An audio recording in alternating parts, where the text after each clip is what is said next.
სახელითა მამისაითა, დადისაითა და წმინდისა სულისაითა.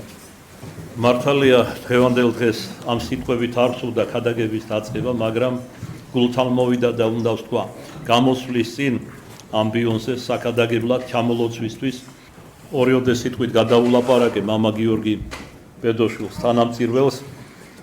რა ბედნიერებაა მეთქი, ღვთისმსახურება, უსისხლო მსხვერპლის შეწირვა. ეს არის სინამდვილეში ნამდვილი ცხოვრება ქრისტიანისა. და ყველაფერი დანარჩენი მის ცხოვრებაში არის პერიოდი წირვიდან წირვამდის. დღესინდელ საამას დღესა პრაქტიკულად თითქმის დასრულდა ციკლი წმინდა მღვდელმთავარ ლუკა აღსარებლის ქადაგებებისა, რომელიც საკმაოდ ბევრი გაგაცანით 2 ათეულზე უფრო მეტი და ითარგმნა კიდევ უფრო მეტი 30 ქადაგებამდის და ამით დასრულდება ეს ერთი ციკლი. ალბათ მომავალ კვირას ერთი ქადაგება მაქვს მხედველობაში, რომელიც სურთ გაგაცნოთ. და არა ხარიჰარალოდ და შემთხვევით თარგმნით, თუმცა ყველა მისი ქადაგება ის როგორც ყველა წმინდა მამისა ღვთივსულიერი და ამაღლებულია, საგანგებოდ ვარჩევდი ამა თუ სულიერ მდგომარეობასთან მიმართებაში. განსაკუთრებულად ხშირად ისმოდა ამ წმინდა მღვდელმთავრის იმ ხასიათის ქადაგებები, რომელიც შეესატყვისებოდა უკანასკნელ ჟამს და იმ საზარელ მოვლენებს, რაც აღსრულებად არს, როგორც წინასწარმეტყველა სულიწმიდა წინასწარმეტყველთა და ახალი აღთქმის წმინდა და ღმერთშემოსილ მამათა მიერ. დღესაც ამ კვირიაკეს ამგვარი ქადაგება მსურს მისი შემოგთავაზო ჩვენეული თარგმანით, რომელიც უკვე კომენტირება და სხვადასხვა ჩაღრმავებებით, ესე ვთქვათ, ამ ქადაგების ამა თუ იმ ადგილისა. და დავასრულო ჩვენი საუბარი მხედველობაში მაქვს ერთი საკვირველი ისტორიით, რომელიც ზოგს გააოცებს ალბათ თქვენგან, ზოგს კი ალბათ დააფიქრებს კიდეც სულის ხონებაზე და იმაზე, რომ ის ყოველად უღირსი ქრისტიანი არის, სრულიად შეუფერებლად ცხოვრობს. მას ამ ქადაგებაში, რომელიც თქვენ სარწმუნოებას სურს წარმოვუდგინო, წმინდა მღვდელმთავარი გულის წვეტით დანანებით ლაპარაკობს, რომ მისი თანამედროვე ადამიანები არიან შეპყრობილი მცონარებით, სიზარმაცით, უგულისხმობით, უდარდელობით, უზრუნველობით. იოტის ოდენად შეიძლება ითქვას, კაცობრიობის უდიდესი უმეტესი ნაწილი არ ფიქრობს სულის გადარჩენაზე, არც იმაზე, რომ მისი სული უკვდავი არის და ესე შემდეგ. და ამ ქადაგებაში მას მოჰყავს ორი ისტორიულ-ბიბლიური ეპიზოდი: წარღვნა და სოდომ-გომორის ცეცხლითა და წუმწობით მოწვა, რომელიც წმინდა წერილში არის აღწერილი.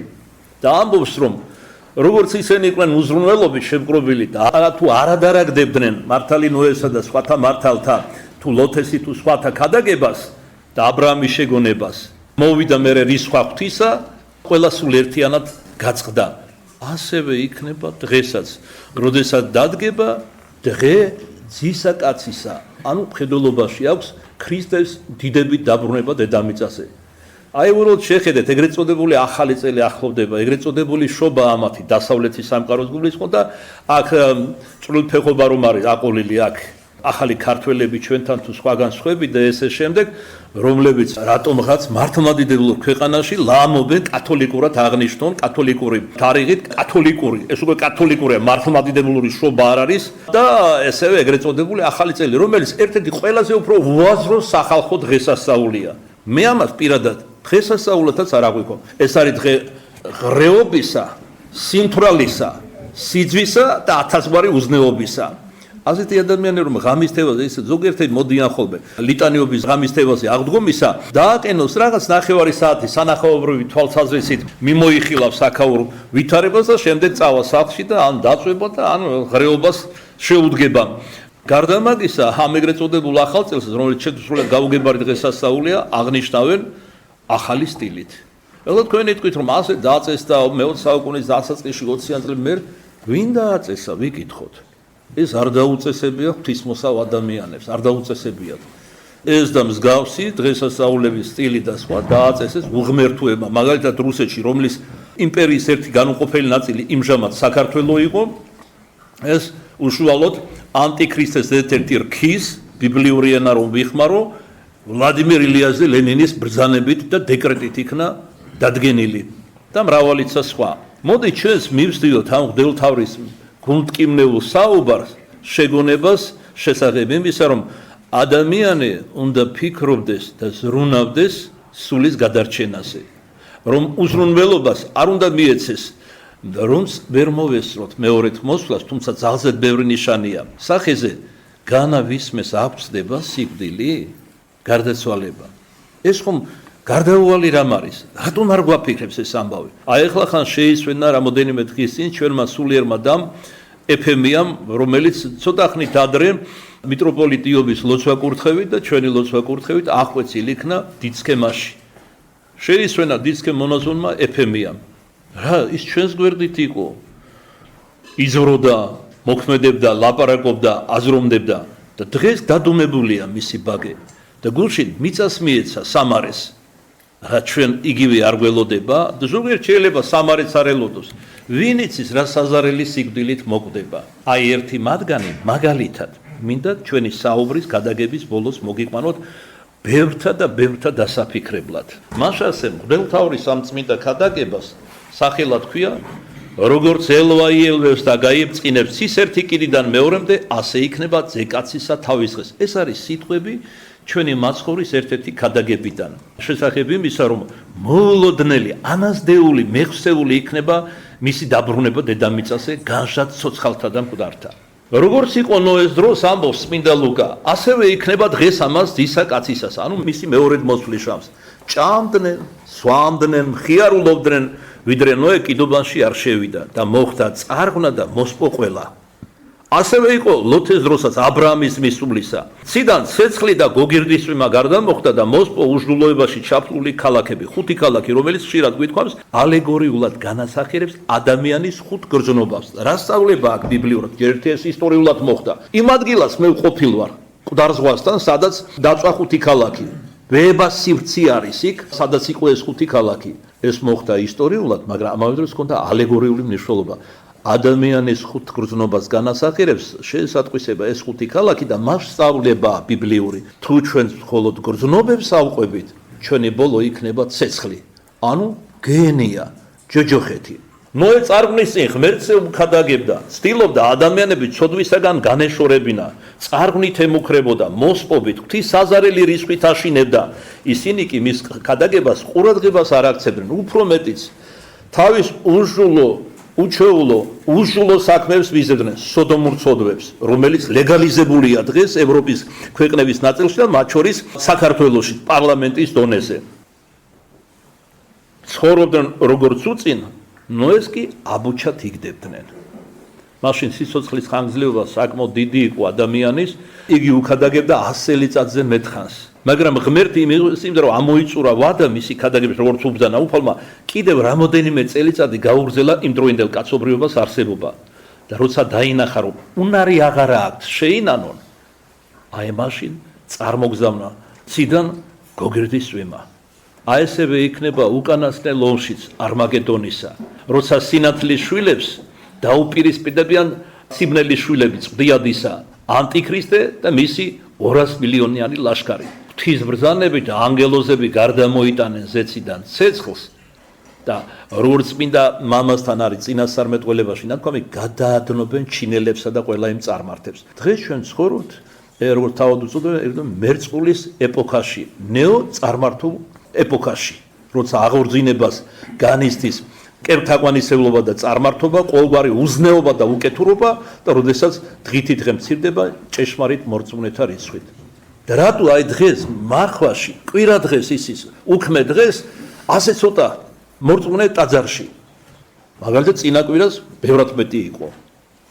ახლა ნაკლები არის. მოდით აბა გონების თვალით გავყვეთ, თითოეული მათგანი რატომ არ მოვიდა, თუნდაც ისინი ვინც გასულ კვირას იყვნენ. იცით რა, მამაო, ჩვენ ბევრი საქმეები გვაქვს. აქ რომ მოდიხარ, თქვენ წუხართ უსაქმურობაზე, უმუშევრობაზე და რატომღაც საბაბად იხდით ხშირად უსაქმურობას, პირუკუ. მერგა ზოგს დაეზარა თბილოგინ შეიძლება და გარეთ ყინავს, უჟმური ამინდია, ჯერ კიდევ ბნელა 1000 არგუმენტებს მოგაძებნინებს არაწმინდა სული. საიმისოთ რომ არ წახვიდე ღვთის ტაძარში, არ ადიდო. მე კი კიდევ ერთხელ ვიტყვი, ყველას წინაშე, არა მარტო მამა გიორგისა, რომ ჩვენი ცხოვრება, ჩემი პირადად, ეს არის ცხოვრება წირვიდან წირვამდე. ამაზე ამაღლებული წუთები მე სიცოცხლეში არ მქონია და არ მაქვს. აი როგორც შევძახე დღესაც გულის სიღრმიდან ზეგვაქთინ გულნი ცდილობა ეს გული აწეული მქონდეს წირვაზე განსაკუთრებით. სადაც აღარ მახსოვს, აღარ ჩემი ავადმყოფობა, არც დაქანცულობა, არც ბევრი რამ სხვა მიზეზი. მეც ადამიანი ვარ, თქვენ შორის მიმოვიქცევი, როგორც სიტყვიან. მეც მაქვს ბევრი განსასწრებელი, ეგრეთ წოდებული უბედურებანი და სხვადასხვა ბრძოლები, ხილული და უხილავი, ამათგან თუ სხვაგან და ესე შემდეგ. მაგრამ ღვთის მადლი ჩემთვის ნუგეშინისცემა სწორედ ის არის, როდესაც წირვის დღე დგება და არა მარტო კვირის საუფლო დღის წირვას გულისხმობ. ყოველ წირვას, რომელიც ჩვენს მიერ აღესრულება. აგერ ნათელი დღეები გველოდება ბარბარობისა, ნიკოლოზობისა, იქ სპირიდონ ტრიმიტუნტელის ხსენებისა და მერმე დღესასწაული შობა უფლისა ჩვენისა იესო ქრისტესი. აი როგორი სასუებით უნდა ვცხოვრობდეთ. ამას გრიგოლ ღვთისმეტყველმა სხვაგვარად უწოდა ცხოვრება ზეციური იმედებით, გვამით აკვირჩებით, სულით ზენაარს მივიახლებით. ამიტომ ადამიანები, რომელსაც სწრაფვა ჰქონდათ ღვთისაკენ და ზეცისკენ, სიკვდილის არ ეშინოდათ. პირიქით, მოვეთ სიკვდილო, ებედრებოდნენ ისინი. ჩვენ კი ურწმუნონი, როდესაც პატარა რაღაც განსასწრებელი გვეწვევა, საკმაოდ სერიოზული ავადმყოფობა ზოგიერთს და გულაჩქროლებულები მოვდივართ ქვითინითა და ტირილით ეკლესიაში, მაშინ ღა ვიხსენებთ, რომ ადრე თუ გვიან ჩვენც მოგვიწევს წარგუმა ღვთის სამშაბლოს. აგერ ერთი თქვენთაგანი 2 დღის წინ დამირეკა ქვითინებდა ტელეფონში, ახალგაზრდა ქალია. პატარა ერთ-ერთი ბავშვი ყავს. და აღმოჩნდა უმძიმესი დაავადება, საერთოდ დაავადებული ადამიანი იყო რაც ვიცნობ მაგას ყოველთვის, მაგრამ ეხლა რაღაც ეჭვია ავთვისებიან სიმსივნეზე. 10 დღეში უკვე 9 დღეში გაიგებს პასუხს გერმანიაში გაეგზავნა გამოსაკვლევად და სხვადასხვა. და აქ მოვიდა მე შევთავაზე მას, მოკლე ავადმყოფის ეს მეზიარებინა, ბოშინ ვაზიარე კიდეც. და უთხარი, ეს შენი გამოცდა იყო შვილო, შენი სარწმუნოებისა და აი ხომ ხედავ, შენ რწმენა სინამდვილეში არ ქონია. როგორ შეიძლება მეუბნები რომ სასუწარკვეთილი ხარ? როგორ შეიძლება ქრისტიანი იმეddაკარგული იყოს? ესე იგი რა, სასუება ქრისტიანული მომდინარეობს ჩვენი სარწმუნოებიდან. მაშასა და მე ძალიან უმნიშვნელო რწმენა გქონია. მე ისე მაინც და მაინც დიდად მონდომებული არ იყო წირვალოცვაზე ამოსვლაზე და ახლა აღარ მოყვები მე მისი განკიქება კი მეტად რა ანონიმურად ვამბობ. კი არა მაქვს ხედველობაში, ასე ვცხოვრობთ ბევრი ჩვენთაგანი. ჭრიჭინასავით უზრუნველად დავჭრიჭინებთ. მერე მოდის ის, ვინც არ გვინდა მოვიდეს და გვემუქრება იქ გაყვანის, სადაც თავს არ დამცემათ არ გვინდა გაყოლა. მაგრამ ვინასდება ამას? ორადორი ადამიანია ასეთი. ენუქი და ელია წეგან ჩამოლოცვაში რომ ვახსენდე და ხშირად ვახსენებ.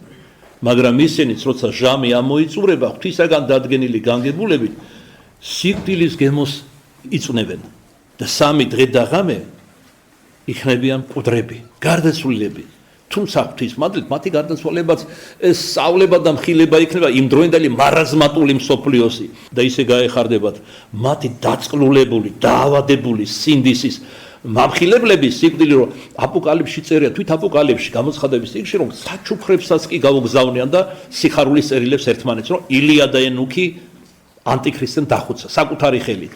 მაგრამ მესამესა დღესა მოხდება სასაული იმგვარი, როგორიც მოხდა ძესაზე და კაცისასა, მამის ძლითა და მადლით აღსგებიან მკვდრეთით და ღრუბელთაზე და მიეგებიან უფალს, რომელიც გარდამოვალ ზეციდან იმხანად განშად ცოცხალთა და მკვდარ. რატომ არ გვაფიქრებს ეს ყველაფერი? ჩვენ ვიტყვიფებით ყოველდღიურ ამაუებაში. ოჯახი ყავს თუ სამსახური, ქრისტიანი პირნათელი უნდა იყო ყოველთვისა ყოველგან, მაგრამ არასდროს არ დაგავიწყდეს რისთვის ახარ მოწოდებული. რატომ მოგავლინა უფალმა? როგორ დავიჯეროთ, რომ არიან თქვენ შორის ისეთები, რომც არასდროს არ ფიქრობენ, რომ სიკვდილით მოკვდებიან, რომ წარდგებიან სამჟავროს. კაი, აქ წამს ღრმა, არ წამს მაინც და მაინც რომ ღვთის სამჟავროს წარდგები, ერთი რამე ხო იცი, კაცობრიობის ისტორიული გამოცდილებიდან, რომ ყველა კვდება, ყველა მიდის ამ სოფლიდან და ყველა აძლევს პასუხს და ვისაც მეტი მიეცა ჩვენ მართლმადიდებლებს, მეტიც მოგვეკითხება ღვთისაგან. ამას ჩვენ ეშმაკი ყველაფერს აკეთებს, რომ გაართოს ჩვენი გონება, გაგვართოს ყველანაირად. თან დღეს ხომ პირდაპირ აი აგიტაცია, პროპაგანდა მიმდინარეობს განცხრომის და გართობის. სულ ამაზე ლაპარაკობენ, კარგად გავერთე, კარგად დავისვენე, ეს გავაკეთე, ის გავაკეთე, ვიღრიობე და ამ შემდეგ. მე არ გამიგი არასდროს გამოვიდეს, ვინმე თქვას, რომ აი სინანული მაქვს ჩემი წარსულის გამო. პირიქით, გამოდიან და ამბობენ ეგრეთ წოდებული ცნობადი სახეები, მათი ლექსიკიდან ხმარობ ამ სიტყვას. და ამბობენ რომ საშილად ვერ ვიტან, ყველაზე მეტად ვერ ვიტან სინანულს. ესე იგი სოდავე და პატრიარქის არ იყოს თითქოს სოდვაც ისე დრო მოვიდა აღარ არის სოდვა. სინდისი თითქოს ზედმეტი ბარგი არის.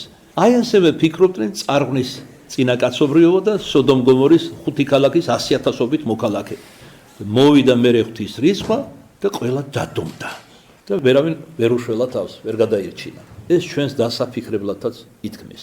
ის რაც მეუფე ლუკამ წარმოთქვა გასული საუკუნის 40-იან წლებში თანაბრად გვეხება ჩვენს თითოეულ ჩვენ დღეს უფრო მეტად, იმიტომ რომ კიდევ უფრო მეტად მოახლოვდა ჟამი უფლის დიდებით დაბრუნებისა. გასულ კვირას რა ახსენა წმინდა ლუკამ ქადაგებაში თქვენ რა დაშინებთ თუ მართლმადიდებლებს თავის ზეასიეთ ღირსეულად შეხვდით ეს თქვენი სიხარულია ეს ის დროა როცა სიკეთე ამაღლდება და ბოროტება დამარცხდება ჩვენ უნდა გვიხაროდეს მაგრამ ჩვენი სოდვები გვიკლავს ამ სიხარულს პირიქით გვეშინია როგორ ამბობს წმინდა იოანე მახარებელი თავის წერილის დასასრულს ჰეუფალო მოვეთ ჩვენ კი არა მადლობას ვსირამთ მე და თქვენ უფალს რომ ჯერჯერობით ყოვნის და არც პირადი მონახულებით მოდის გარდაცვალება რომ ქვიან და არც საშინელი და საზარელი მეორეთ მოსვლით განკითხვის დღეს 1000 მადლობა რომ კიდევ გვაძლევს სინანულის დროს როგორც კი ღმერთი დაინახავს რომ კაცობრიობა სრულიად უგზნობელია სინანულის მიმართ და წვეთი არა აქვს სინანულისა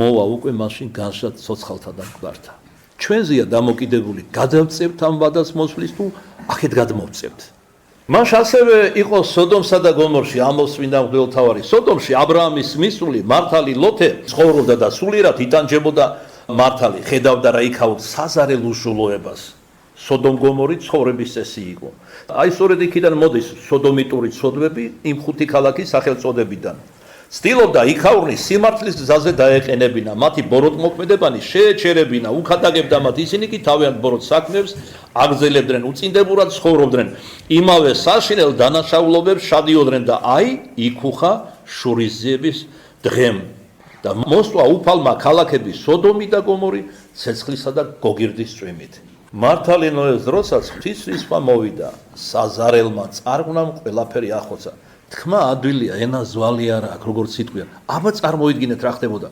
100,000-ობით გვამებით გაბერილი წყლისაგან როგორ ტიპტიბებდნენ ზედაპირზე გაურბობდნენ ფის წერვალებზე ხის კენწერუებზე მაგრამ ადამიანები თავს ვერ გადაიჭერდნენ იღუპებოდნენ და ამას ხედავდნენ ისინი ერთმანეთის სიკვდილს და უკანასკნელი სიკვდილი ბევრად უფრო საზარელი იყო იმიტომ რომ მან იხილა და დარწმუნდა რომ გარდაუვალია სიკვდილი თან რა არის მათ სინდისის რაღაც ამხილებდა რომ არასწორად ცხოვრობდნენ მართალია მაშინ არ იყო ქრისტეს ჟული არც მოსეს ჟულს იცნობდნენ მაგრამ პატარა ღმერთი მამა გაბრიელის არ იყო ყველას ჰქონდა მიცემული სინდისის სახით ეს იყო პირველი მცდელობა რომელიც ჯერ კიდევ 64-ში დააწერა ჩვენს პირველ მშობელ ადამ და ევას სინდისი რომ ისა ადამიანს როგორც ქართული გამოთქმას ამბობს სინდისი დიდი ოხერი რამეა ის არიზინებს საბოლოოდ მაინც ადამიანში კი გონია ფერფლი წავაყარი ცოდვებისა მაგრამ გარკვეულ განსასწრებლებში და პერიპეტიებში ჩვენი ცხოვრებისა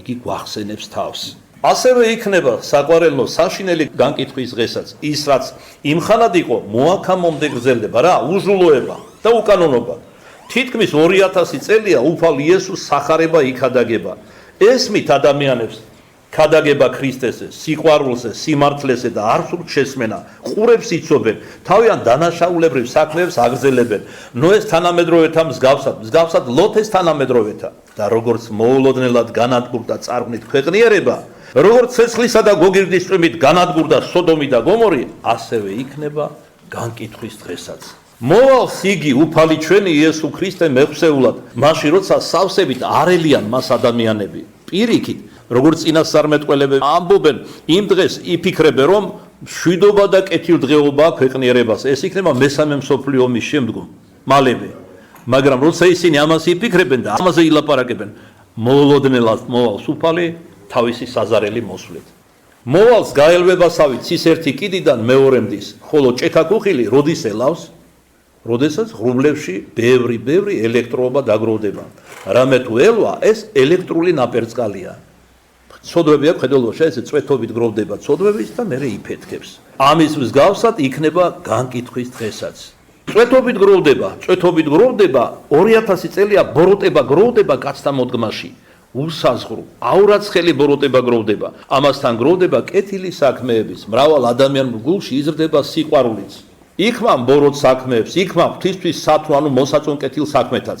ქვეყნად ერთიცა და მეორე ძალაც გროვდება ბოროტი და კეთილი, გროვდება საზარელი ძალა ბოროტებისა და ძალა სიკეთისა. უფალი კი დროჟამსელის, როცა ჩათვლი საჭიროდ, რომ ზღვარი, ანუ სამანი დაუდოს ამ ყველაფერს. იმდენად ბევრი ბოროტება დაგროვდება, რომ ჟამი დადგება, რათა სიკეთემ ბოროტებაზე იზეიმოს. და მაშინ იელვებს ღვთის საზარელი რისხვაც ის ერთი კიდედან მეორემდის. ამ ელვასთან ერთად წარმოსგება სამჟავროზე უფალი ჩვენი იესო ქრისტე. წუთის ოფელს ცოდვაში რომ შთაფლულა, ქრისტე რომ უარუყია, ის დაემართება, რაც გვამს ემართება. იქ უფლის სიტყვისაებრ არწივები, კერძოდ სვავები, სვავი ესეც არწივია, ოღონდ ლეში ჭამია. არწივები, ანუ სვავები იყრიან თავს, სადაც ლეშია, სვავებიც იქ იყრიან თავს. ხრწნილების სიმყრალე სვავებს იზიდავს, რომელიც ფლეთენ ლეშს და სპობენ მას. ასევე დაემართება კაცობრიობის ლეშსაც, კაცობრიობას, რომელიც ცოდვებში უკიდურეს ზნეობრივ გახსნამდე დავა. სიკეთისთვის, ღვთისთვის სავსებით მკვდარი შეიქმნება. სვავები მოგროვდებიან ამ ლეშზე, ანუ სატანის ანგელოზები მოსპობენ გვამებს.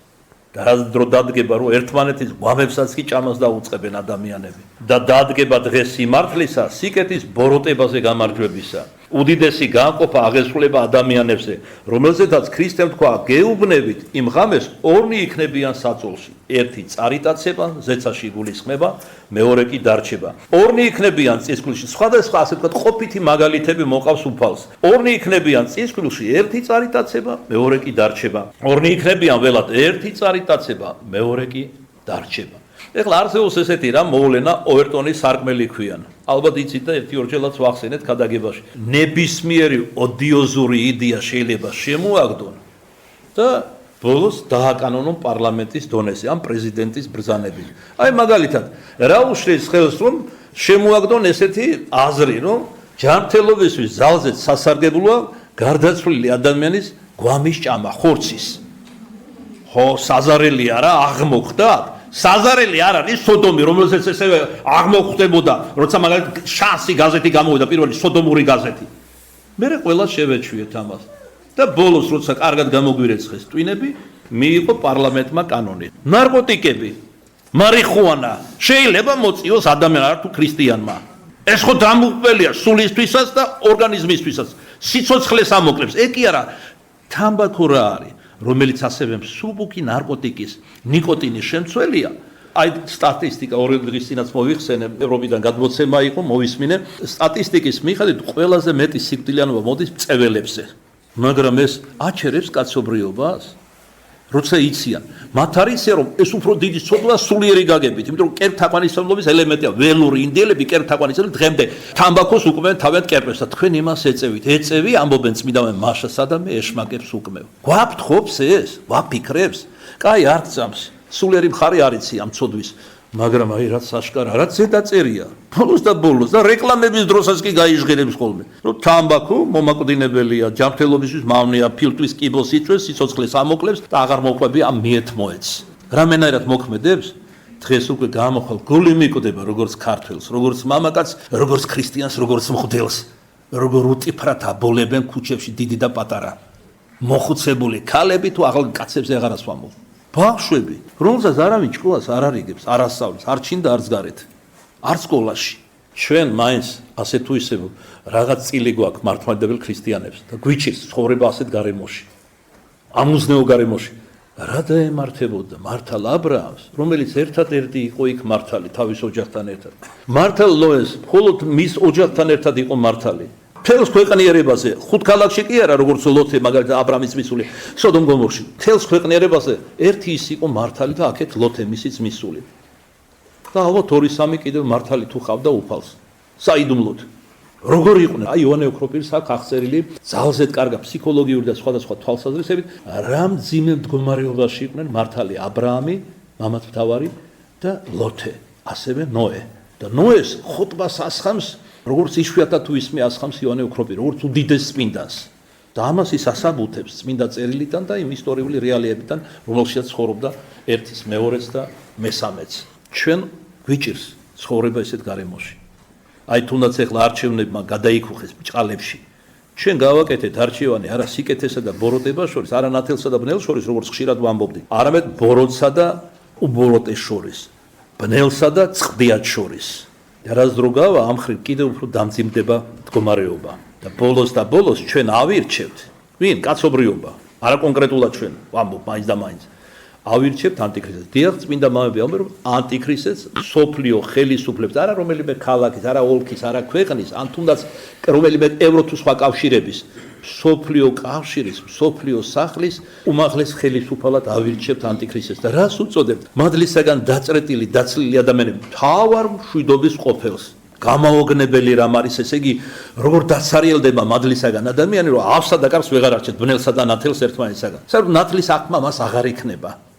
და ისე გაბოროტდებიან ადამიანები, როგორც წმინდა ლავრენტი შერნიგოველი ამბობს, სამი დიდი წმინდანის, ილია სენუქისა და იონე მახრელის გამოცხადების და წინასწარმეტყველების საფუძველზე, რომ ტარტაროზიდან ამომავალ ეშმაკებსაც გადააჭარბებენ სიბოროტეში. როგორი უნდა გახდეს ადამიანი? დიახ, ადამიანში არის საზარელი ჯოჯოხეთი და იმავე გულში შეიძლება ჰქონდეს უნაზესი სამოთხე. რაც მდგომარეობს ღირსება ადამიანის არჩევანში, რას ამოირჩევს? სინათლეს თუ სიბნელეს, სიკეთეს თუ ბოროტებას. ამადაც ამბობს არც თუ სევდანარევი ხმის გარეშე უფალი ღმერთი წინასწარმეტყველის მიერ დე ცოდვილი ისე უჟულოებდეს, სოდავდეს მართალი სიმართლეს იქმოდეს. მოვალს უფალი საბოლოოდ განშად ცხოველთა და მკვდართა და წერტილს დაუსვამს ამ ყველაფერს. წუთი სოფელ სოდვაში რომ შთაფრულა ქრისტე რომ მოარუყია, ის დაემართება, რაც გვამს ემართება და შემდეგ როც გითხარით სვავების მაგალითი მოხავს. ესევე შეიჭმება სატანის ანგელოზებისაგან ეს კაცობრიობის გვამიც დამკატებული და დადგება დღეს სიმართლისა, სიკეთის ბოროტებაზე გამარჯვებისა. უდიდესი გაანყოფა აღესრულება ადამიანებს და აი ყოფითი სამი მაგალითი მოიყვანა უფალმა. მაგალითად ორი იქნებიან ერთ საწოლში, ერთი როგორც მართალი წარიყვანება ღვთისასუფეველში, ხოლო მეორე რომელიც მასთან ისე ახლოს იყო რომ მასთან ერთად საწოლში იწვა, შესაძლოა ვთქვათ მეუღლიან ძმა დატოვებულ იქნება. ნათესაურ კავშირს მაშინ ძალა აღარ ექნება. არ ექნება ღვთის თვალში ძალა. ორი დედაკაცი ფქვავს ერთ წისქვილში, სხვა მაგალითი და ერთი წაიყვანება, ხოლო მეორე დატოვებულ იქნება. ისინი ერთად იყვნენ, ერთად შრომობდნენ, მაგრამ ღვთის ანგელოზებმა ისინი განყვეს. ორი იყო მინდორში, ერთი წარიყვანება, მეორე დატოვებული იქნება. ერთ ადგილას იყვნენ, ერთ ადგილას მუშაობდნენ, არ უწყოდნენ რომ განკითხვის საზარელი დღე დადგებოდა და ანგელოზებმა განყვეს ისინი. აი რა უნდა ვიცოდეთ საყვარელო. აი რისი უნდა გვეშინოდეს, უნდა გეშინოდეთ რომ ანგელოზებმა არ დაგტოვონ. უნდა ესწრაფდეთ რომ ანგელოზებმა თან წარგიყვანოთ. და ეს იყოს თქვენ ყოველთა თანა. და დასასრულო, როგორც შევიტყვით შესავალში, მინდა ერთი ძალზე დუჩვეულო, ზოგიერთი შესაძლოა საზარელი მაგალითი მოვიყვანო. როგორ გადარჩა ერთ-ერთი ჭაბუკი, როგორ ცხონდა და რა გაიარა მან. და ძალზე ახალგაზრდა 27 წლის ასაკში მიიცვალა მშვიდობით უფლისა მიმართ. მას ჟამსაშინა ეს იყო მე-19 საუკუნის 60-იანი წლები. ეს ისტორია ოფიციალურ პრესაში არის იმ დროინდელში გამოქვეყნებული. კოსტრომის გუბერნიის ერთ უმნიშვნელო სოფელში ცხოვრობდა ერთი ღვთისმოსავი ადამიანი, სახელად ფილიპე. იგი ბავშვობიდანვე ღვთისმოყვარული იყო, ასე შთაუნერგეს მას მშობლებმა. მშობლები თავენ შვილებს ამას შთაუნერგავენ, მაგრამ ერთი იარებიან ამ გზაზე და მეორენი არც იარებიან და ღმერთსაც გმობენ. სამწუხაროდ და ჩვენ და გასაოცრად, თუმცა როგორც ჩვენ თვითონ გაკვირვებით ვამბობთ, ერთი დედმამის შვილები არიან, ერთნაირი აღზრდა მიიღეს და ასე შემდეგ. თუმცა მხოლოდ აღზრდა რასუშვილის აკაკი წერეთელისა არ იყოს, ამ ჩვენი დიდი პოეტისა. ეს ჩვენთვის გაუგებარი რამ არის. მოკლედ ეს ფილიპე იყო ღვთისმოსავი, ბავშვობიდანვე არ დააკლდებოდა არც ერთ წირვალოცას კვირადღესა და დღესასწაულებში. იგივე გააგრძელა მას სიჭაბუკეშიც, ისე რომ მისი სოფლიდან ეკლესია სხვა სოფელში იყო მოშორებით დაახლოებით 10 ვერსტის, სადღაც 8-9 კილომეტრის მანძილზე. მიუხედავად ამისა, იგი ყოველ კვირადღესა და დღესასწაულებში იარებოდა ფეხით ამ ხელა მანძილზე, იქით და აქეთ. ამის გამო მას თანასოფლელებმა და მეორე სოფლის ცხოვრებლებმაც, როდესაც ეკლესია იდგა, დაარქვეს სვიატოშა. ეს იგი წმინდა ნიკო. ირონიული აბუჩა თამგდები კილოთი ეძახდნენ წმინდა ნიკოს, როცა დაინახავდნენ და სხვა რაღაცებსაც მიაძახებდნენ ხოლმე, არა მხოლოდ ამას. მაგრამ იგი არასდროს არავის არ უბრაზდებოდა, თავს არ იმართლებდა და არავის არ განიკითხავდა. აგრძელებდა ჩვეულ ღვთისმოსავ ცხოვრებას. და აი 25 წლის ასაკში მან ცოლი მოიყვანა. დაოჯახდა რა, მან იგივე ცხოვრების გზა გააგრძელა. მაგრამ გახსოვთ იობის იმში, მართლა იობივით საშინელი განსასწრელი დაუშვა უფალმა მასზე, როდესაც ერთხელაც სატანაც ამაღლდა ანგელოზებთან ერთად ღვთის საყდრის წინაშე. და უფალი დაეკითხა, იცნო, ჩემი ერთგული მონა იობი რომ არის, ეგ იმიტომ არის შენი ერთგული, რომ სვებედნიერია, მართლაც უმდიდრესი კაცი იყო იმ მხარეში, მრავალი შვილი ყავს და ბუნებრივია გადიდებს შენ. თუმცა აქაც ეშმაკობს, იმიტომ რომ პირიქით დიდრები და გალაღებულები ყველაზე ნაკლებად ფიქრობენ სულის ხონებაზე. უფალიც ხომ ამბობს, ორი უფლის მონება არ იქნება ქრისტესი და მამონასი. სადაც არის საუნჯე შენი, მუნ იქნება გული შენი და ასეთების საუნჯი არის რა სიმდიდრესთან და ისიც საკითხავია, რა გზით შეიძინეს ეს სიმდიდრე. ავაზაკობით თუ პატიოსანი გზით, იქ ბუნებრივია ქრისტესთვის ადგილი გულში აღარ რჩება. ერთდროულად შეუძლებელია გულში იყოს ერთიც და მეორეც. ან ერთს მეტად შეიყვარებს და მეორეს მოიძულებს, როგორც მასხვარი ამოს ამ პირუკუ. ერთი სიტყვით რაღაცა მსგავსი რამ ითქვა ეშმაკისგან ფილიპეზე.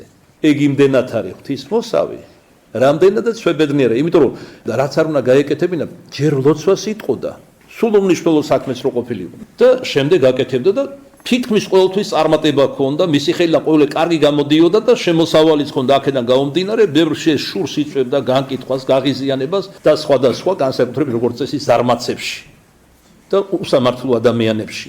თუმცა ხდებოდა ზოგჯერ ეს იშვიათად ისიც რომ იქიდან წარმატება არ ჰქონდა, მაგრამ არასდროს არ დრტვინავდა, ღმერთს მადლობას სწირავდა და ამბობდა, თუ გულში თუ გამოიწვევდნენ ხმამაღლა შანს ჩემი ცხოვრების ამ ეპიზოდში ცხონებისათვის ეს უმჯობესია. და აი მოკლედ ეშმაკმაც იგივე უთხრა დაახლოებით ფილიპეზე უფალ ღმერთს, არაც იობზე. რამდენადაც შვებედნიერია და წარმატებას აძლევს მის საქმიანობაში, იმდენად აბა ხელი განართხე და შეეხე მას, თუ კიდევ დარჩება შენი მადიდებელი. უფალმა დაუშვა ეს განსასწრელი და სრულიად სახსალამათი ფილიპე მოულოდნელად ლოგინად ჩავარდა, მძიმედ დაავადა. მთელი მისი სხეული ადგილი არ იყო, თავისუფალი წყულებით დაეფარა. ასე იტანჯებოდა იგი 2 წელიწადი და მადლობდა უფალ ღმერთს და ინუგეშებდა თავს იობის მაგალითით. და საკუთარ ცოდვებს მიაწერდა თავის ეგევითარ უმძიმეს მდგომარეობას. აი მაშინ კი მართლაც ხარხარით დასინოდნენ მას. აი ჩვენი წმინდა ნიკო, როგორი ღვთისმოსავი იყო, ბავშვობიდან ტაძარში იარებოდა, რამდენ სიკეთეს აკეთებდა, მაგრამ ხო ხედავთ როგორ არის დაჟილი ღვთისაგან. რა საჭიროა ეკლესიაში სიარული? რა საჭიროა სიკეთის ქმნა, რადგან კეთილის და ბოროტის ერთნაირად დაიჟებიან. მაგრამ არაფერ მსგავსზე პასუხს არ იძლეოდა ფილიპე, იგი მხოლოდ მადლობდა ღმერთს. ბოლოს და ბოლოს მის ცოლსაც მობეზრდა მისი მოვლა და არც თუ იშვიათად ბოლო ჟამს ამბობდა, ხო ხედავ წმინდა ნიკო, სიკვდილსაც კი დაავიწყდი. როგორი მოსაცმენია, რომ მას ცოლი ძალიან უყვარდა. საერთოდ ალალი და პატიოსანი ადამიანი იყო, რა კი გადაწყვიტა ოჯახი შეექმნა, მთელი გულით შეიყვარა ის. გულს ტკენდა უსაყვარლესი, უახლოესი ადამიანის ეს დამცინავი რეპლიკები, მაგრამ იგი არასდროს არ განიკითხავდა, არც სიტყვას აწყვეტინებდა, არამედ მადლობდა უფალს და მიიღებდა როგორც დამსახურებულ საზღაურს მეუღლისაგან შეურაცხყოფას. და როცა ერთხელაც ძალზე დამძიმდა, უკვე 2 წელიწადი გავიდა მისი მძიმეს დასნეულებიდან, ცოლს თხოვა რომ მღვდელი მოეყვანა მისთვის და ახსარება ეთქვა და ეზიარებინა. ცოლმაც შეუსრულა მალევე ეს სურვილი. და როდესაც ეზიარა, სიამე იგრძნო, ტკივილები შეჩერდა მასში. ხელი აიღო საკუთარი საყვარელი მეუღლისა და უთხრა, ხედა, ჩემო კეთილო, როგორც კი მოძღვარმა ზიარება მომცა, მაშინმე გაქრა ჩემში ტკივილები. თუმცა ეს მდგომარეობა დიდხანს არ გაგრძელებულა. დაახლოებით 1 თვის შემდგომ კიდევ უფრო მოემატა სასტიკად ტკივილები. უფრო მეტის, თელ სხეულში მატლი გაუჩნდა. და ისე აშკარათაც იხილებოდა, როგორ გახეთქდა მატლი. კანს ამოვიდოდა და ღამე ესე იგი როცა დაწვებოდა გათენებისას მთელი მისი სარეწელი მატლით იყო ავსებული და საშინელი სიმყრალის სუნი ტრიალებდა. არავინ აღარ მოდიოდა მასთან, ცოლიც კი ხშირად ტოვებდა სრულიად უპატრონდა. აი ერთხელაც როცა დაინახა რომ უკვე სიკვდილს მიაახლება, ფილიპემ კიდევ ერთხელ სთხოვა მეუღლეს, თუ შეგიძლია ჩემო საყვარელო, მომიყვანე მოძღვარი, ზეთის კურთხევის საიდუმლოება ჩამიტაროს და კიდევ ერთხელ მაზიაროს. ცოლმა ბრისხანებით უთხრა, როგორ დიდი ხანი გავიდა შენი ზიარებიდან.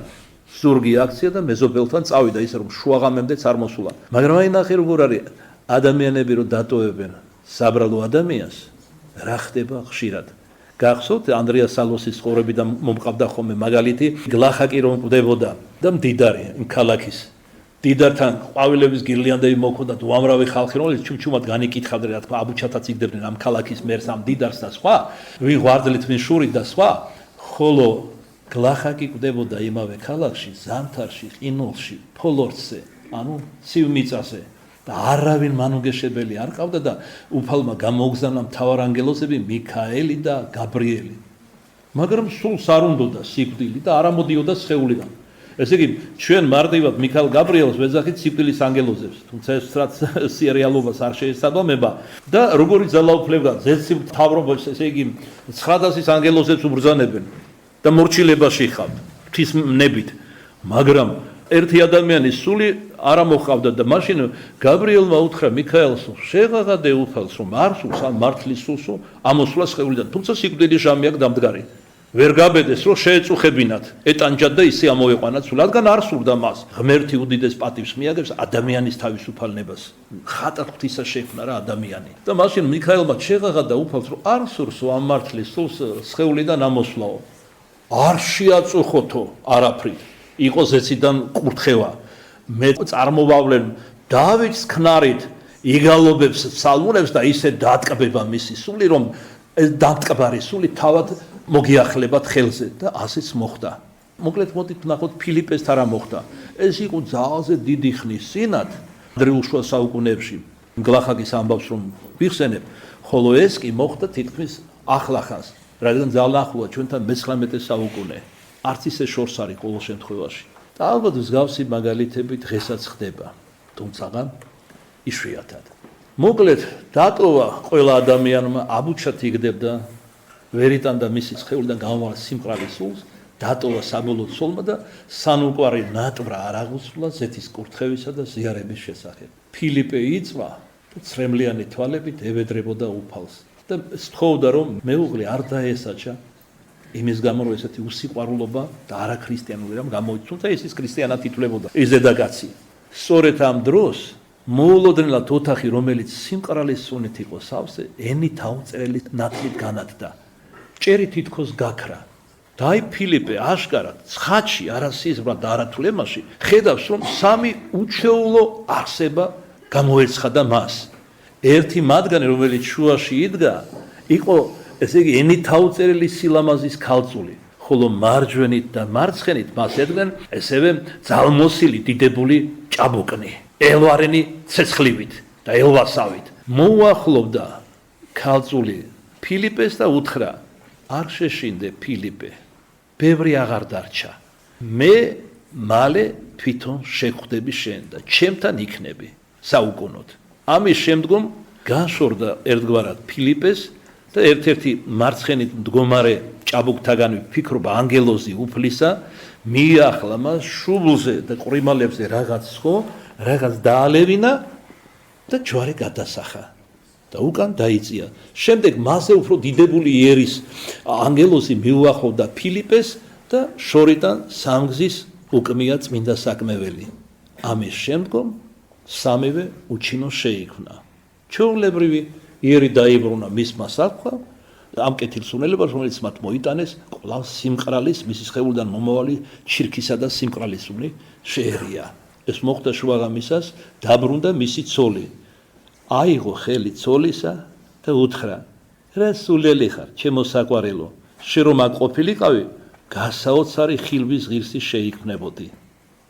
და რაც შეიძლებოდა დაწვრილებით მოუყვა რა იხილა და რა განიცადა და გარდა მაგისა როცა მოუყვა ესე იგი ცოლი თავს აქნევდა არ ეჯერებოდა ეს ყველაფერი ეგონა რომ უკვე წინა სასიკვდილე ბოდვაში იყო და მაშინ დახედა ხელზე რომლითაც მისი ხელი იყო დაინახა რომ წყლები აღარ ქონდა და აი შეხედე საყვარელო საერთოდ აღარ მაქვს არანაირი წყლული აღარც სუნი სიმყრალისა ეს დასტური იმისა რომ ეს იყო არაზმანება არაღთიური გამოცხადება ეხლა როგორ ასრულდა ღვთისმშობლის ეს წინასწარმეტყველი ის ქალწული გახდა ღვთისმშობელი მარიამი იმავე ღამეს თუმცა განიკურნა სახსალამათი შეიქმნა მან ბაგეზე ლოცვით მშვიდობით მიაბარა სული უფალ ღმერთს ლამის ზეცა დაიცალა ერთადერთი ფილიპეს სულის სასაკმანად და აი მღვდელი რომელიც წასული იყო მეზობელ სოფელში იმისთვის რომ იქ ერთ-ერთი მეორე გილდიის ვაჭარი თავისი სულიერი შვილი ეზიარებინა და ხატი ღვთისმშობლის გადასვენებული ყავდა ამ სოფლიდან იმ სოფელში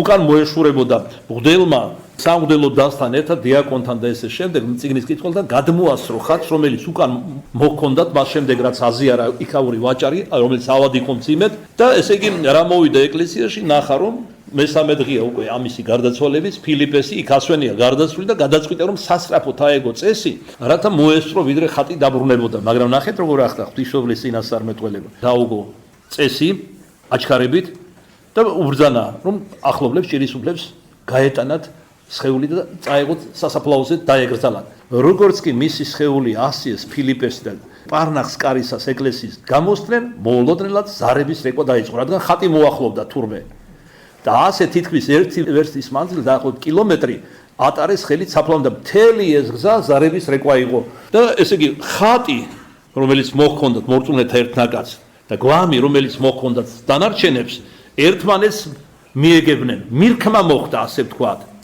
და ასე ასრულდა ღვთისმშობლის სიტყვები მე შენ თვითონ შეგებები და საუკუნოდ ჩემთან წაგიყვანა ყველანი ყვირობდნენ ყველა მიხვდა რომ ეს არ იყო ჩვეულებრივი დამთხევა ხოლო ვის დამცინავები იყვნენ ამბობდნენ ხედავთ უყურეთ ამ წმინდა ნიკოს რომ არავის არ ღირსებია ჩვენი სოფლიდან არც მეზობელი სოფლიდან მთელი გზა საფლავამდე ტაძრიდან ზარების რეკვით მიაცილებდნენ და ღვთისმშობელი მარიამი შემოეგება თავისი სასწაულთმოქმედი ხატის მიერ უჩვეულო მაგალითი არის ადამიანის ხონებისა ჩვენ დავითმენდით ამას მე ხომ თქვენ გიცნობთ აგერ ერთი მაგალითი მოგიყვანეთ რომ ჯერ არც არის დადასტურებული აქვს თუ არა სინიმა სულიერად აფორიაქებული ამოტრიალებულია ეს ადამიანი უკვე სასოწარკვეთილება როგორ შეიძლება ქრისტიანი იყოს შეიძლება მძიმე განცდები ქონდეს განწყობილება იმიტომ რომ წარია მართლა წუთისოფელი მაგრამ სასუება იმედი ღვთისა ადამიანმა ქრისტიანმა არასდროს არ უნდა დაკარგო რომელსა მხოლოსა ღმერთსა მამასა და წყაროს ჩვენი სასუების სიყვარულისა და